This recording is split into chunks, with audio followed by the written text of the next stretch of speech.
Hello and welcome to the review of episode 5 of Rings of Power. So it's me, Chiazo, alongside Priscilla this evening. How are you doing, Priscilla? I'm pretty good. Very good. It's been a long week.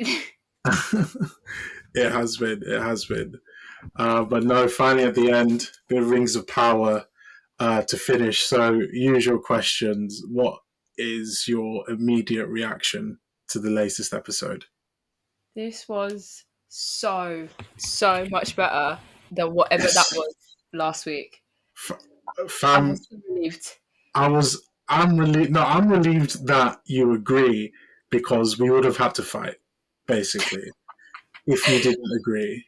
No, literally, I was so scared watching it. I was like, oh, if this isn't, Yeah. I'm actually gonna cry and I'm gonna like sob myself to sleep. But thank God, they No. saved. They literally saved it. They literally saved it. Yeah, because I mean, it's at a point, ladies and gentlemen, that if that was another bad episode, recording this would have felt like work. You know, when football podcasts have to record an episode after getting smashed, that's what it would have felt like. So I'm very happy.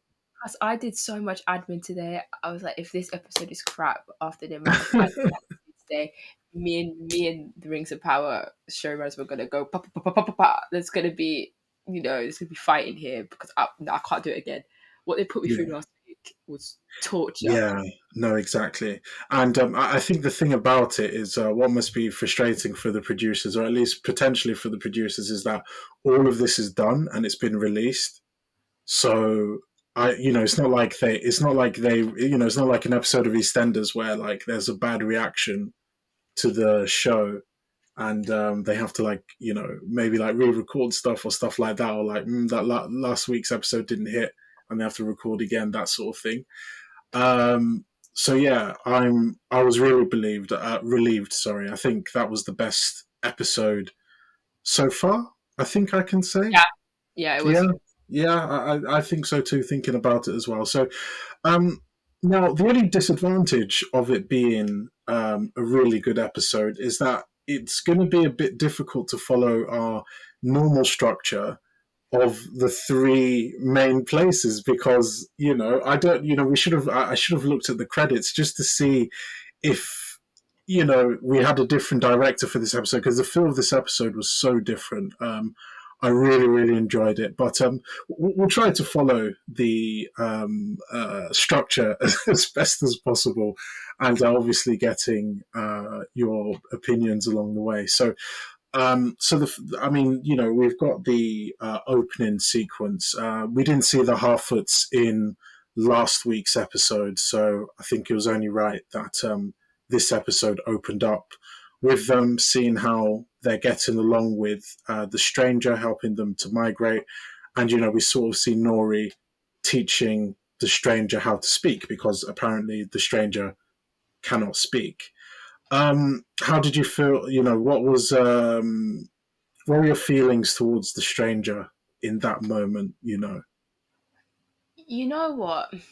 They Whoever the director was or the writer was for this episode should have been in for the episode 2 episodes ago, because they did a good job of showing later on how powerful he is and how he can't use his power, but then also show like he's been put into a world that he actually doesn't know.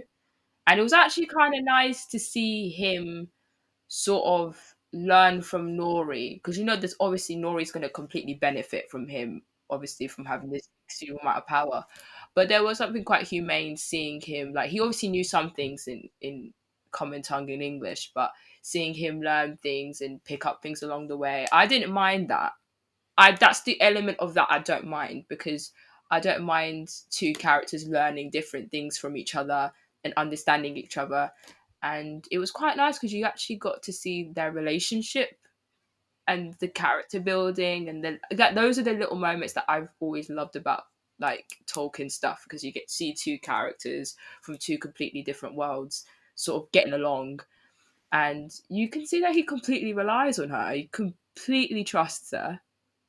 It's as if she's the sole person that she trusts. Yeah, no, exactly. And I think that was I think that was well done. I guess, but I think the only thing about it was that it killed, for me anyway, any notion of this guy being, um, OP. yeah, yeah, exactly. And definitely not, one of the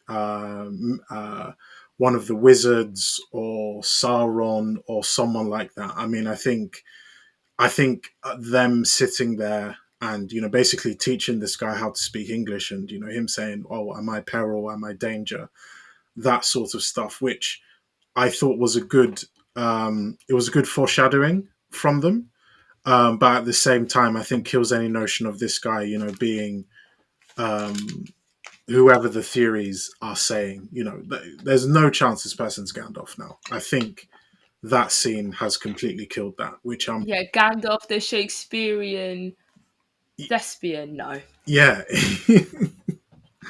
you don't go from what that was like a CBBS Mr. Tumble sort of yeah, thing yeah, to Mr. this Tumnus. Shakes to like this Shakespearean like quote after quote after quote after quote. Like he's got some of the best quotes in the books. Exactly. Gandalf has the best quotes in the The books, some of wizard the is most never profound. late, nor is he early. He arrives Exactly. precisely when he means to. Like his quote about judging people and whether we should wish death upon people, and Oh my whether god, yeah. that's one of the best things I've ever Oh, read. I've I read a lot love of that books in my line. time. I love that line. So I'm like, yeah, this Missy Beebe's thing, you don't go into No, that. no, No exactly. way. Unless you learn English very they didn't have Duolingo back then No. either. So To be I don't fair, think he's learning English like that.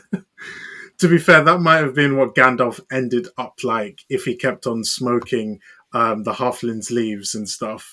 Oh yeah. Smoking the But this is in the Tolkien past. cannabis. If this was a future episode, then we'll be like, "Yo, is this what happened to Gandalf? Like when he fought the Balrog? Did he see some stuff that just messed him up permanently?" So I, When he was being tortured by Saruman, yeah, he's just out of it. he just completely snapped. So no, I'm quite glad, for that scene, and yeah, then it then maintains the mystery of who this guy is. But they finally gave us something. The reveal of the school shooters. I don't know if you remember the school shooters from the trailer. Oh Yeah, yeah, yeah, yeah. seemed to be tracking the stranger. So now this looks like to me he must be a weapon of some kind. Like they're using him like a See, Pokemon from. I saw something. Where did I see this? Was it Nerd? Was it? Okay, I'm not gonna say the other podcast. I saw it somewhere where they said that they think that Saruman's trying to get. I'm jumping ahead here, but Mm. the different moving parts in the same place. Yeah, He's trying to get everyone there, yeah, which is what this episode sort of alluded to at the end. So yeah, I think he is a massive weapon, and I think that there is people who want to use him for very yeah, bad things. yeah. And I think he's aware of his power, but I don't think he's truly fully aware Mm. of what other people want to use, because he's trying to figure out like, why am I here? Am I good? Am I evil? Yeah, yeah. He seemed And confused about. He seemed, he seems completely about his confused purpose. about his purpose. So I think, yeah, you're right about those school little two shooter boys. I think he's it's actually quite sad watching it because he doesn't know. Yeah, no, exactly, exactly. He doesn't know that people are wanting bad for him, and I want to hug him sometimes. I'm like, Tam, you don't even know what's Oh, gonna go, yeah, what's gonna happen. you don't have to do this. You don't have to do this, You don't Shelby. have to do this, man. Yeah, exactly, exactly. And yeah, that's like an interesting, dimension, and I think you made a really good point about Sauron trying to get all these moving pieces, together, because there's Legion of Orcs, there's Adar, who we'll get into his identity, a bit later, and then obviously you have these people. I don't know. I mean, the first thing when I first saw those people in white, the first thing I thought, apart from school shooter, because that's actually the very first thing I thought, was that this school shooter better not be Sauron. But their appearance in the episode, I was thinking like necromancer, that kind of stuff. Sauron's really into all that kind of stuff, Yeah. sorcery, and we know anyone like deep into the Tolkien lore knows that Sauron isn't a single bad entity. His bag is his ability to recruit. Like he's got people from everywhere doing things for him, and so That's what this entire episode felt like. yeah, I'm not gonna lie. exactly. You in every single place you were in, you felt one of his dodgy little like. It's like the Harry Potter Yeah, Horcruxes, right? One of them is in every single place you were yeah. in, and it made me feel uncomfortable because I'm like, which one of y'all Yeah, no, is with the bad guy? exactly. I mean, I felt that way about again. I don't want to jump forward. I mean, we'll get into him in a second, but it's Halbrand the Horcrux. You know what I mean? Like, what's I've got things to say about him. right? He stinks. Right, something, yeah, something's a bit mad. We'll get into that. We'll get into that. But so yeah, I think, and the reason why that's exciting is because this is episode 5, and I feel like maybe it's hindsight though, but I'm just wondering if this could have worked better in like episode 3. If you made those initial episodes slightly longer so that we reach this point in the story a bit faster, because they've really started to build up the jeopardy now. And I don't know if you agree with this, but I'm just wondering if this presenting the danger that we see now, all these different characters, somehow working towards this singular goal, and that our heroes have to fight against.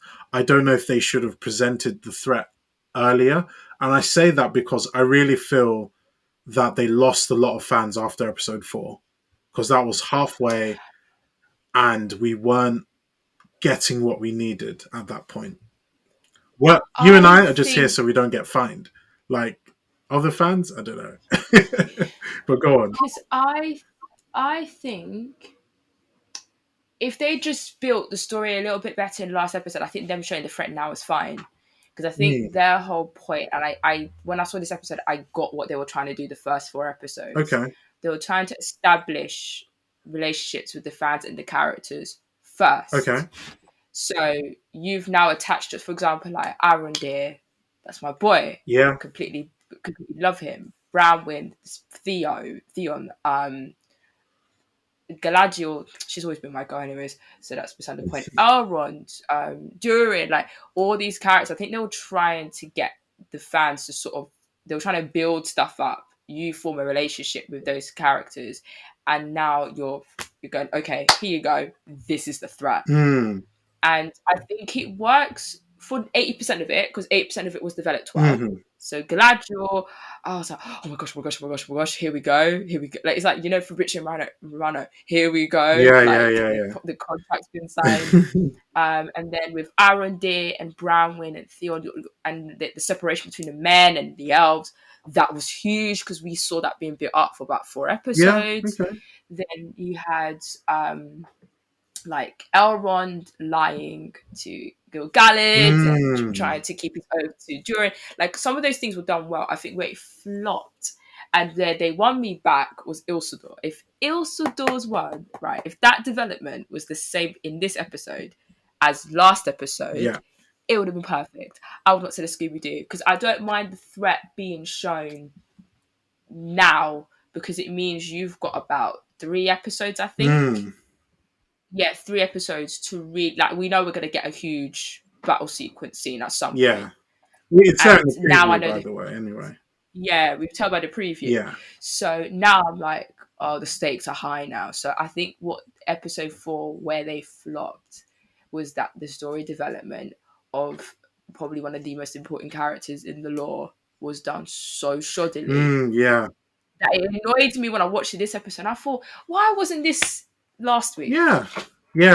Everything I saw today was exactly what we asked for last week. Absolutely. I all That's all I asked for, and I'm like, so damn, you can do it. Then that's what it actually annoyed me even more because I'm like, so you can do it. Exactly. Because in one episode we saw a complete character development of this guy, and I now know, yeah, he's got that thing in him that's going to make him want to keep the ring. Exactly. Exactly. That pursuit of legacy, which could easily lead to someone becoming power hungry and all that kind of stuff. You can really see it, and I just didn't see that in the last episode. But honestly, like whatever happened in the cutting room or the producer's office or whatever, they have like completely they've completely turned this around. It's like, again, to use a football analogy, we said it was half time, and I think it was fair to say Rings of Power was 1-0 down, but they've come out and they've equalized straight away. And now we're expecting a big win before the No, series is they over. did. So, like, I was so surprised within the first 10 minutes they knocked it out of the park. Yeah, exactly. I was so surprised because I think this is what is such a shame is that because last week was so bad, it gave people who wanted to hate it So much good energy. opportunity to, and they had every right to because it was Yep. terrible.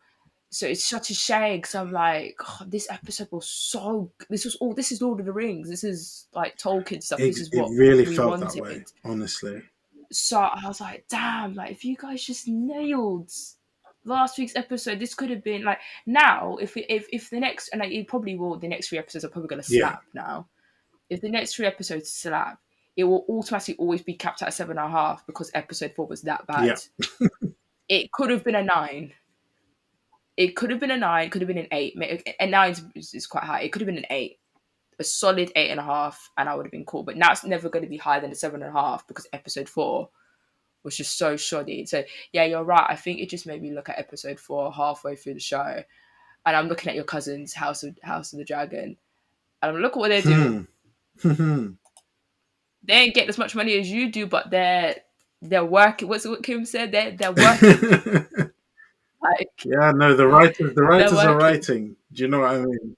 The writers are writing. The pen is on fire. It's Oh my hot. days, trust me. Like that pen was penning, Yeah, boy. honestly. Oof. Anyway, not a. We won't talk about that. We won't talk about that too much. But certain shows cannot compete. They cannot compete. They can't be. But anyway, but yeah, look, they've brought us right back in there. Particularly with Isildur. I mean, like if you listen back to our episode talking about episode 4, we were literally irritated with Isildur. Like I think I said that I felt like the story had actually stopped every time I saw this guy on screen. Yeah. And that's just not the case now. We see clearly someone that wants to do everything to impress his father, his friends, and all the other people around him. He wants to bring glory to Númenór. We now see what his drive is, and that's all we need from a character. Would just give us a good reason to care about what he's doing, and then all that with the background knowing he is the guy that refuses to throw the ring into the fire. We need to see that character development, and I think we've really seen it there. And his absolute joy to going to war was good. Him trying to sneak onto the boat, but yeah, I guess we're crossing over. We'll cross over to Númenór, and so one of the first things we see is Pharazôn, the Beardy McBeard, and his son are plotting. They are plotting some serious stuff right now.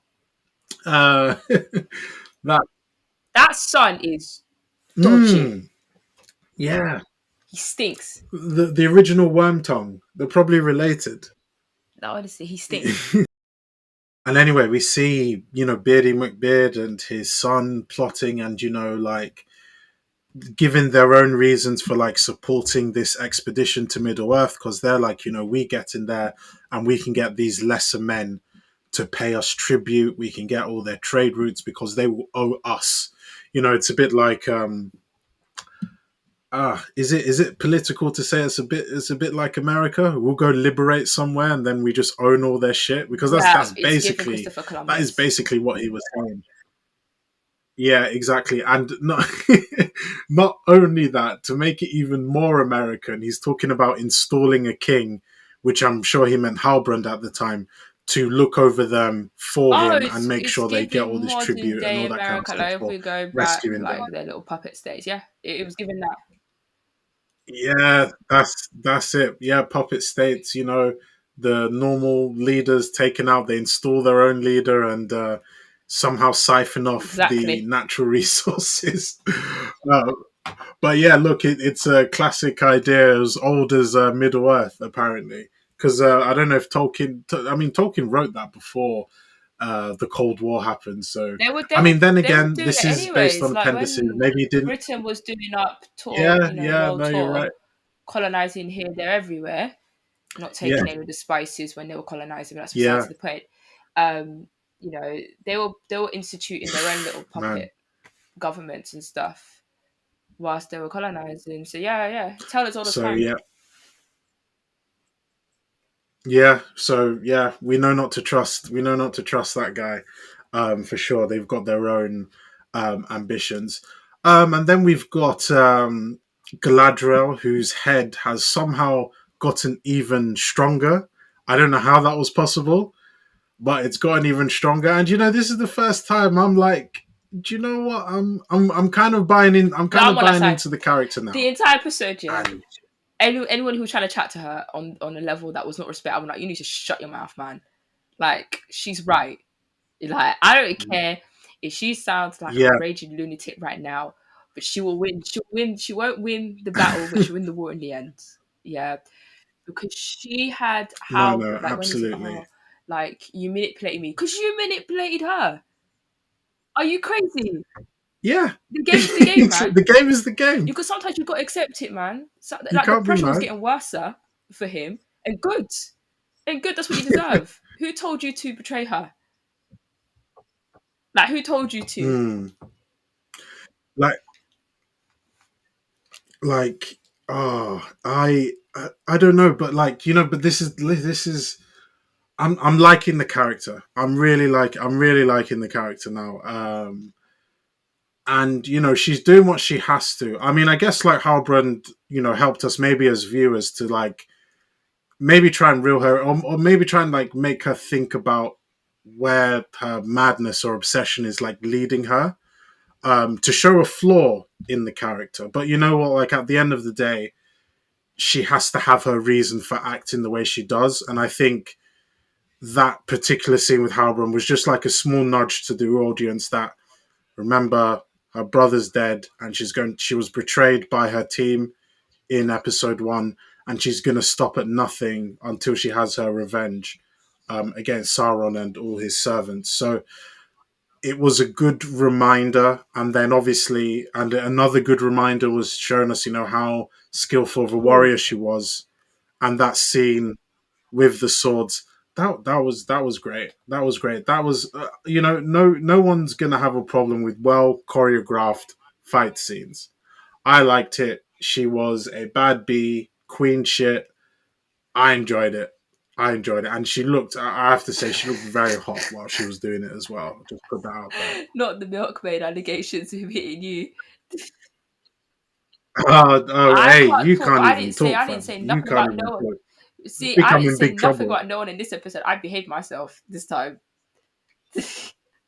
People are flogging me. So have They're booing me, but I'm right.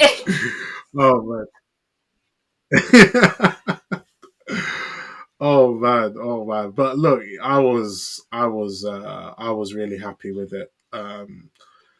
Just I think just a reminder about Galadriel's powers, and again, Halbrand is really interesting. Like he seems like a reluctant king, a reluctant leader, I've got to think about that because guy. Oh, I'm gonna go on a go on, tangent go here. on. Yeah. Yeah, yeah. No, I think let's get into it. Okay, all right. I'm going to say something mad, and then Okay. you can say your madness because it might be the same thing. It might not be. Oh no, actually, I'm thinking about it now. Maybe it's silly. Okay, I'm just going to say. It. I'm just going to say it. It's That's what I was. Halbrand the Witch Okay. King. That was my second point. That was my second point. we're on the Okay, right second point. lines. All right, what was the first point? He, okay. I'm sorry for the Thrones comparison, but he's the only person I could think of the top of my head. Right, John was a reluctant leader. Mm-hmm. Right, he never wanted to lead, Yeah, but at his true heart, no, he was a genuinely good person with a warm heart, and he meant good in every yeah, decision he took. He did it with the best intentions to help everyone and never thought about himself. Right, I don't mind those type of reluctant yeah. leaders. Like, I don't want to lead because he had all the qualities to lead, but he didn't feel himself. He didn't have confidence within himself that he can lead. That's not what Mm. Halbrand is. He ain't that. He's got such a dark-sided, deceptive nature to him, right? That there's There's something that's something up. stinking up in the air that I'm sensing with him, right? My spirit's not taken to him, right? Just something about him, Mm. because it's not even. Like, I don't mind if someone's on the who's morally grey. There's plenty Yeah. of characters on Lord of the Rings and in Tolkien lore who are morally grey, and I don't mind. Like, I never Mm. hated Sauron. I didn't like him, didn't love him. I never hated him. There was always a respect there for him. But I Yeah. think he could be the Witch King, or I think he's going to betray them. He's going to betray them Oh big yeah. time. I He's think. I think it will. definitely going to betray them, Yeah. and I think they're gonna make us think it'll be this season, and I don't think it'll be this season. I think he almost will this season, but then No. you'll be like, oh no, he's not gonna. And everyone's gonna be like, oh, you know what? Maybe we were wrong. Maybe we were wrong. And I think they're going to slowly Mm-hmm. like build it up. But I think he's going to massively change. I've been thinking for ages because everyone, some people saying he could be Sauron. I'm like, no, no, no, no, no, no, no. It's too obvious. I Yeah. think he could be the Witch King. I can't lie. I was starting to think it. Like, some people have been saying it for a few weeks now and never took them onto it. But this episode, I was like, Yeah. maybe he is. Like, and even if he doesn't become the Witch King, there's still, yeah, the fact, like, they will not, the show will not let us forget his people are the ones that served Morgoth. Now, if you just think of it in like, I don't know, like, so that, like, there's stuff that philosophers say sometimes, that sometimes like evil is a point Mm. of view and that sort of thing. And these people that are there, they are just thinking, like, you wouldn't blame someone for thinking that all I know since the day I was born is that I was oppressed by the elves for something I didn't do. Morgoth did, let's say great and terrible things. That's probably how Tolkien would describe it. But that word great in there, something that was awe inspiring. We already have the townspeople saying that, why fight this guy? Why, let's bow the knee to Sauron or Adar, and let's, so that we can survive. Even Brownwyn, and we're jumping ahead a bit, but even Brownham was saying that, what, maybe this is who we are. Theo having the ability with that broken sword, maybe they're telling us that, these are at the end of the day servants of Morgoth, and Sauron isn't looking to destroy them. He's asking them to pledge fealty. Most of Sauron's enemies, his objective is to destroy them, to cover the world in darkness. These ones, he's saying, bow to me. He's not going out there and wiping them out, which he could easily do. So, again, we might be guessing here, but I think that it's a really educated guess that, I think a lot of the people we're seeing are primed to turn, and it wouldn't be random. It would be Literally, heritage, yeah, it's football basically. heritage. No, because literally with because you brought up a good point with Brownwyn, because that's when my heart broke. Because I was like, you Mm, of all people, but I'm like, damn, like there's I think there's more. I have more respect for someone who tries their hardest to be good. But if you haven't got the yeah, resources or anything possible to do it, then sometimes like Brown was like, I can't do nothing. Like, I haven't got the men. yeah. What do you want? Like, What do you she want me even to asked do? Iron did What do you want me to like, do? what do you want me to do? You name it, I'll do it. Like, what is it? Like, what do you want me to do Mm. here? And Naruto couldn't name anything. He really couldn't say like when she was asking for help, like, how do you expect us to combat this? This is bigger than all of us. Yeah, So yeah, so I think the exactly. show did a really good job this episode that everyone's morally grey. The only Yeah, innately good person on this show is Nori, and I think that's just and it's an just pure innocence childhood thing. innocence. But everyone, Yeah. maybe Elrond, maybe actually to be fair, Uh, he got he caught got caught lying. He lying, got but caught lying. I don't know. He He was was doing doing it it for for honor. honor, He was like yeah, he was invoking his Ned Stark character, the honorable Ned, the yeah. Like honorable he Elrond. wasn't. Honestly, that's all I was thinking at Honest, that oh, at when he said, that "I'm gonna moment. keep my oath," I'm like, you keep it, you keep it. You're a good man. Yeah, The streets are gonna remember you, man. The streets are gonna remember you. but he was conflicted, and you know what? It's interesting because the show is now starting to show people like again more battle lines being drawn, and like you know even the morally grey thing. I think Gilgalad potentially falls into that because he's not doing anything wrong by wanting to Yeah, defend his people.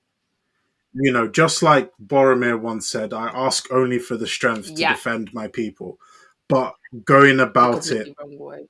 in what us, the viewers, might say is the wrong way. But if you're facing an an existential threat, then like again, just like what Brownman asked, what do you want me to do? We are going to die. What do you want me to do? And let's get into Elrond and Durin who've returned, and I have to be honest, I'm really starting to like their chemistry When you more said, and more. give me the I'm meat, give it enjoying to me Elrond raw." and Durin. Yeah. Do you know, I'm gonna screenshot that. You know, I'm like off Twitter like temporarily. I was gonna like come back and just drop that as a screenshot.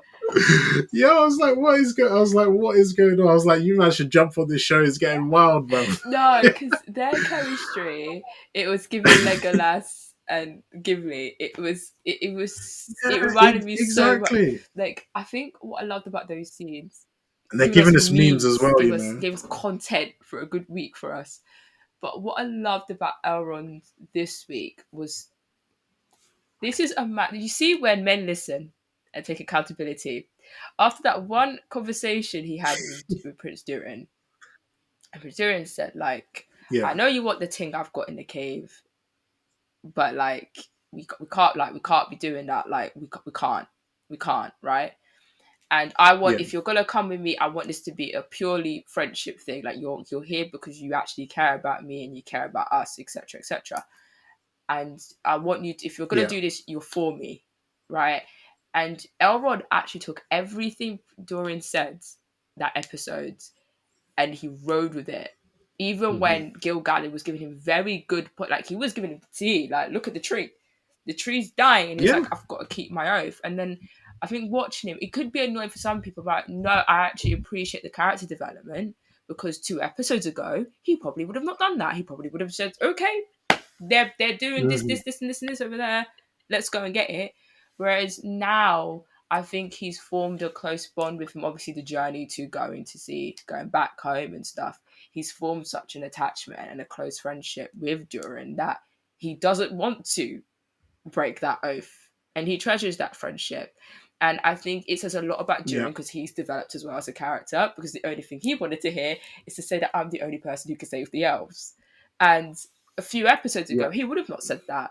So I thought this was a perfect show Would have been of pissed off. development because those two characters have changed so much. They've both helped each other change. They still Yeah, remain to their core themselves, but they've yeah, changed so leaps and bounds to what they were when they first interacted, and it was so yeah. nice. And I didn't feel sorry when Gil Gallo was telling us. I thought, damn, they're really dying out like this.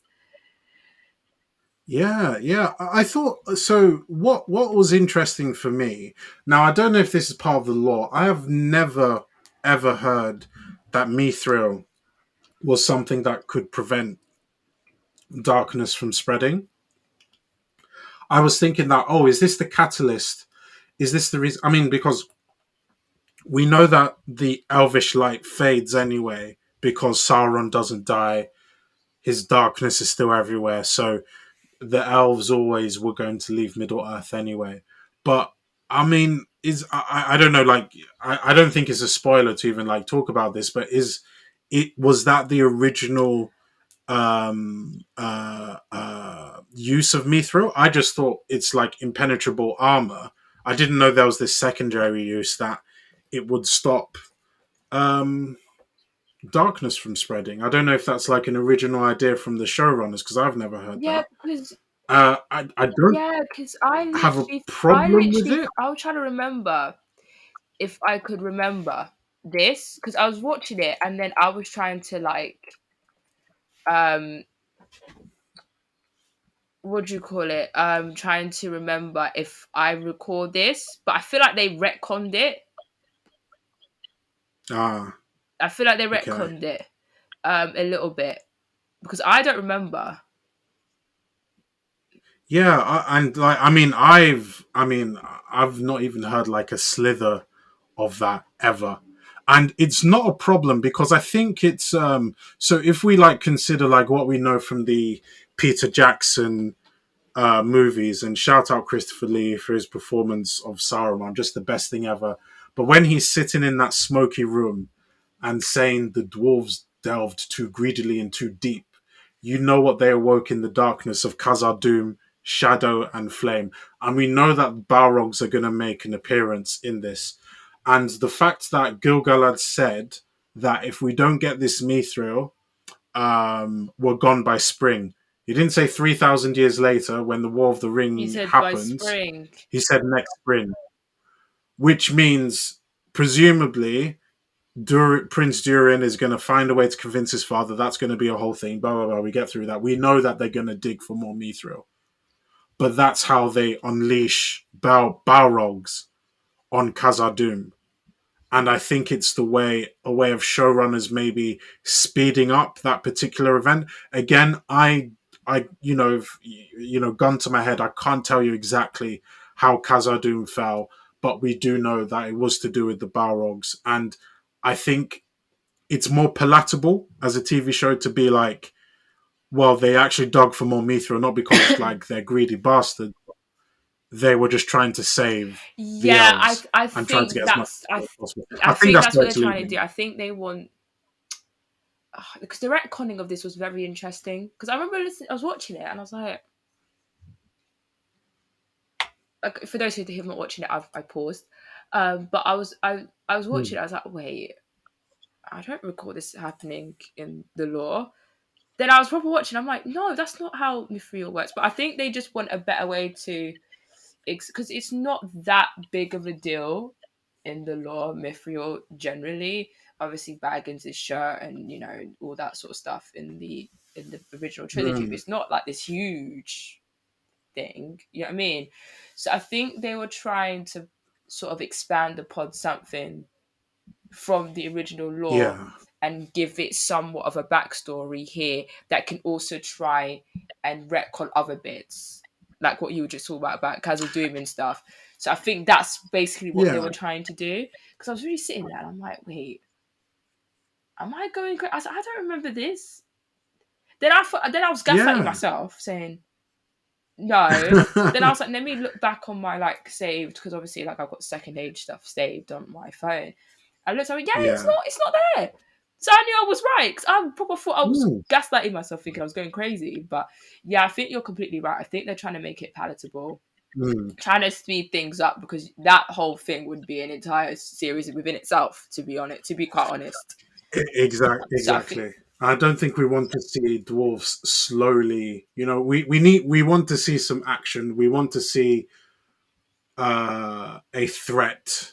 At the end of the day, shows like this is what it's about. We're not, don't get me wrong. We want to, we want that resolution. We want Middle Earth to be happy and green and have all these nice things. But, we need to see how they deal with the villains, and we need to see those villains. We need threat. We need jeopardy because that is what makes a good TV show. at the end of the day. So if if our theory proves correct, which I think, I mean, it's not, it is a theory because we don't know for sure, but that makes perfect sense. And even if we get it exactly right and have hence spoilt it for ourselves, I don't mind. The only thing I'm now concerned about is how they deliver.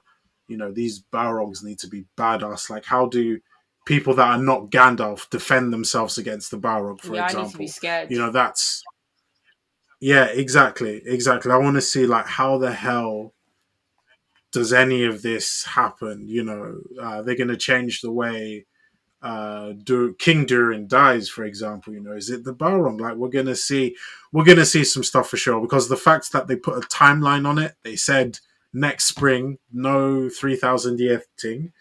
So we're We're gonna gonna see see something something. there Yeah. for sure.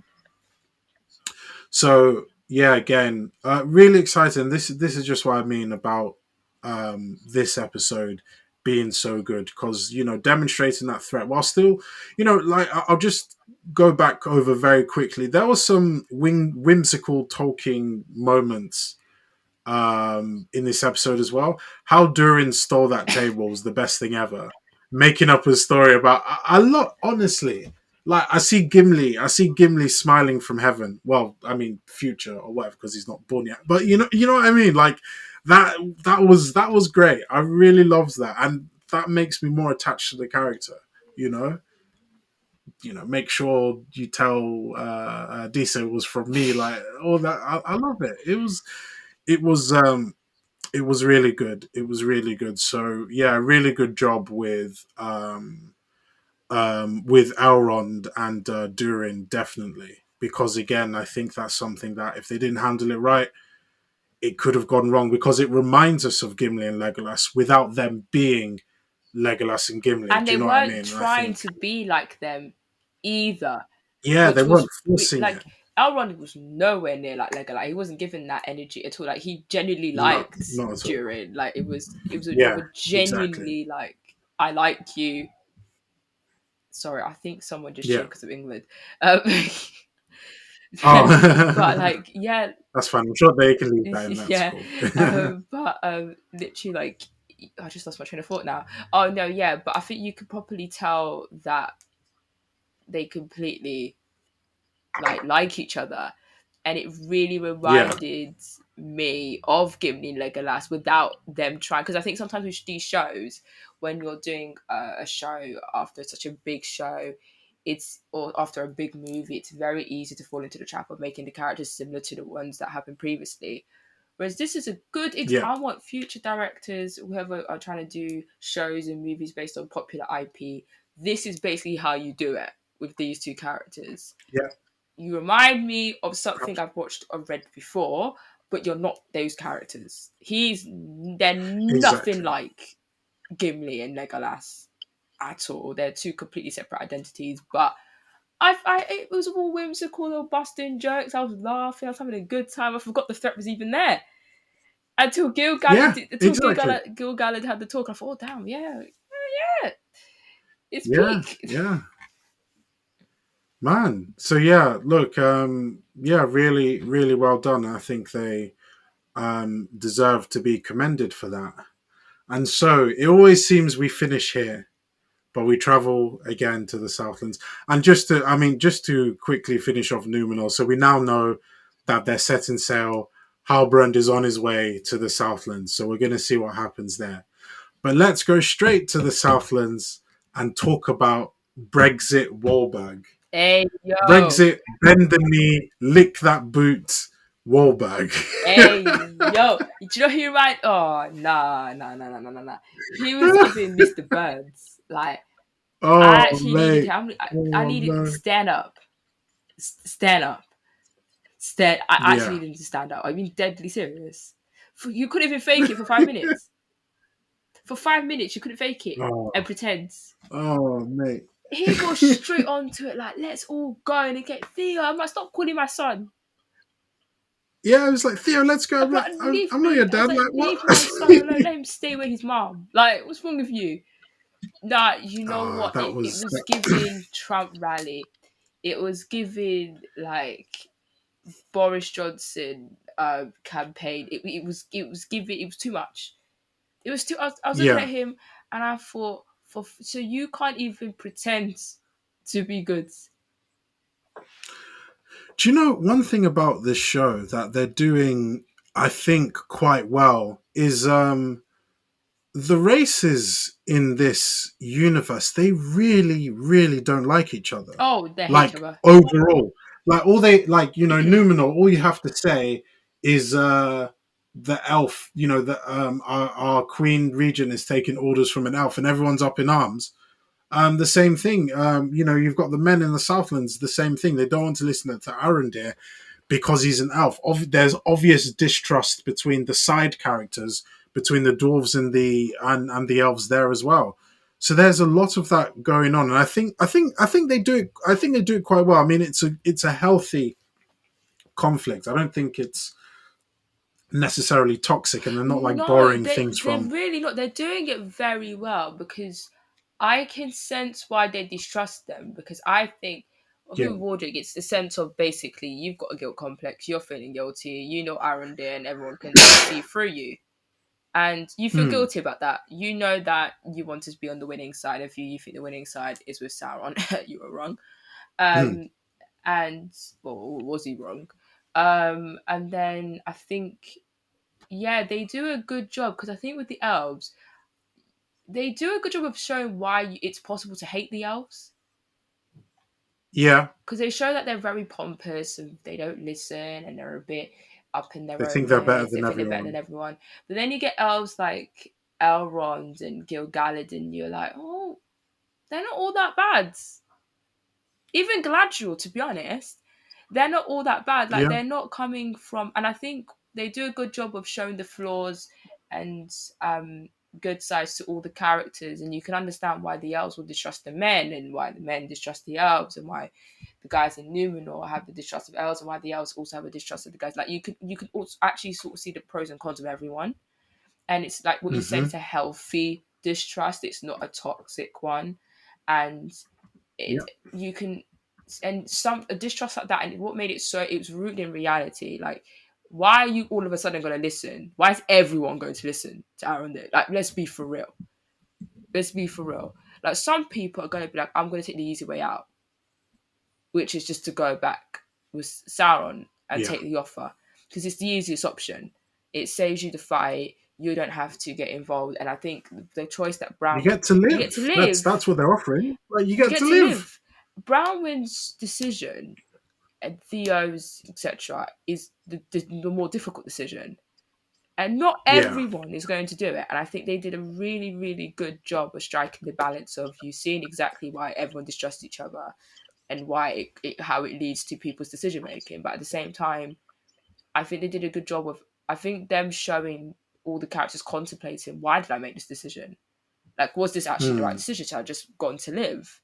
Like, why am I putting all this effort in for something that like I don't have the men, I don't have anything to combat myself against this entity, and now you want me to fight and do what for the Exactly. novelty of being right? Yeah, I'm on the right side, but you're dead.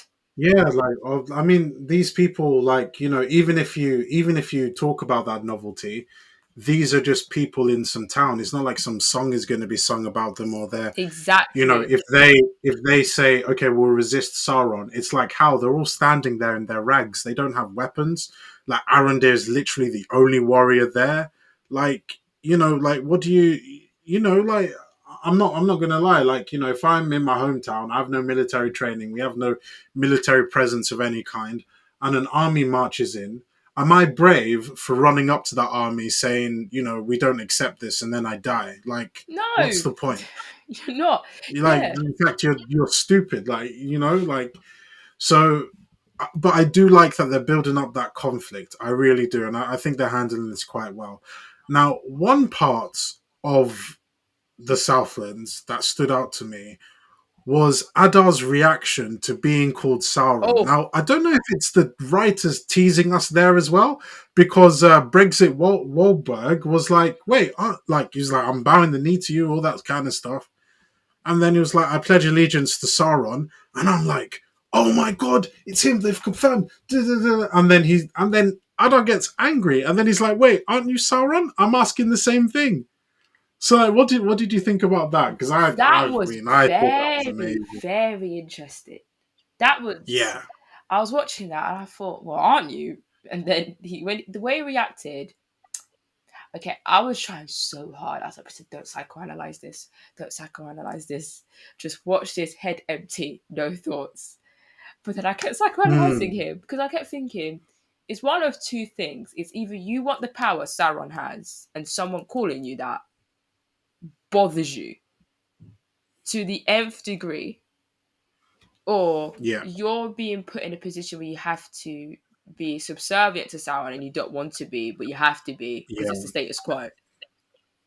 That's all that was giving me because this didn't look like a guy who wanted to do what he was doing. He's never Hmm. looked like he's wanted to do what he's doing. It seems like he's just following orders and like all the other orcs, they delight in doing this. Oh They yeah, that was delight. irredeemable It's bastards. That's irredeemable. Even Saruman in the later trilogy, in the actual original OG trilogy, like he delights in doing these things. Of course, he has little moments, but he delights in doing these things. He believes in Sauron. Whereas Adar, you don't feel like I know where he stands.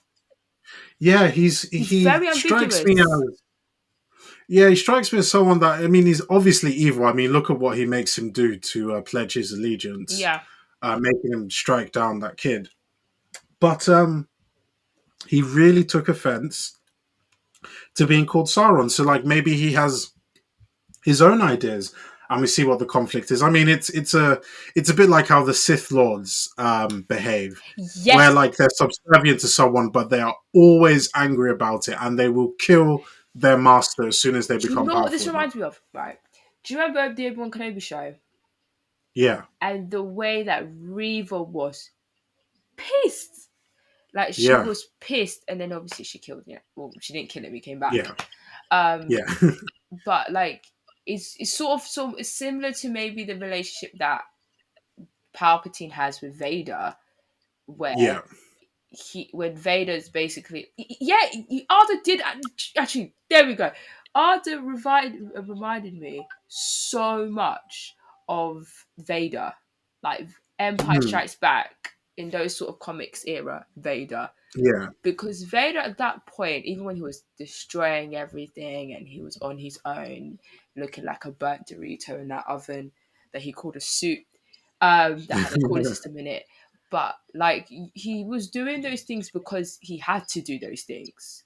yeah, He wasn't doing those things because it delighted him to do it. He was just powerful enough to do it, and it was the status quo. yeah, That's what Arda reminded me a lot of. It was giving yeah, Vader, or post Prime Vader, which is still OP, in yeah, Empire Strikes Back when he's trying to get Luke to join the dark side. It reminded me so much of that because like he it was the actual ritual reaction, like the complete rejection to the notion of the idea of being Sauron that made me yeah. think, That was oh honestly that was really something. yeah, And like you're in a what pickle was here. Like you're in this position. It's as if when you've made your bed and you lied in it now and you can't do anything yeah, now. That's it. yeah, You've made your decision. And I think that's what happens. It's going to be very interesting to see when his identity gets expanded upon and we get to hear his actual point of view, because it just seems like he's yeah. reading off a script. Like, Hmm. and I feel like And he's just he was more cruel because I think he was trying to prove a mm, point because he didn't need to do yeah, what he did there. I think he was trying to be more no. cruel to prove a point and be like, I ain't him, but I can be just as bad Yeah, as and him. I was gonna say, like, even if you follow the logical pathway which someone like him might go through, this guy is very powerful. We know he's an elf from his ears. He has somehow been subjected to something that has permanently injured him and scarred his face. And you can imagine being a servant of Sauron, and the fact that the orcs call him father is that he may have actually been the one that created the orcs, not Sauron himself. And when you follow that sort of thing, when it comes to power struggles, the person that creates the army, that has the loyalty of the army, is always in a position to overthrow the king. Do you know what I mean? You think, it's who the army is loyal to. They're not necessarily loyal to their king.